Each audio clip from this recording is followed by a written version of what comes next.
Agar siz shu videoni ko'rmasangiz, kompyuter o'tganda normalniy summaga tushib qolishingiz mumkin. Xo'p, ko'rsatganim HP dan original monoblok bo'ladi.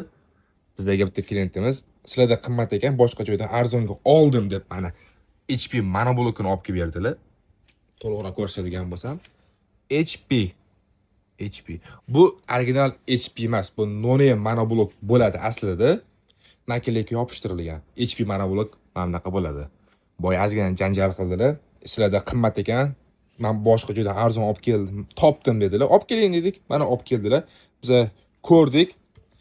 Klient o'zini videoga tushirmadim, to'g'risi mana ko'radigan bo'lsak, paddelka oddiy monoblok, просто HP nakleykasini yopishtirilgan. Aldab sotish deyiladimi bu? Xullas bilmayman qanaqa sotiladi. To'g'ri, bu ham yomon monoblok emas, normalniy, faqat ozgina menimcha yolg'on aralashgan. Monoblok olayotganda so'raylar, brend qanaqa, nima u, ne narx qimmat yoki nimaga narxi arzon deb qiziqinglar iloji boricha.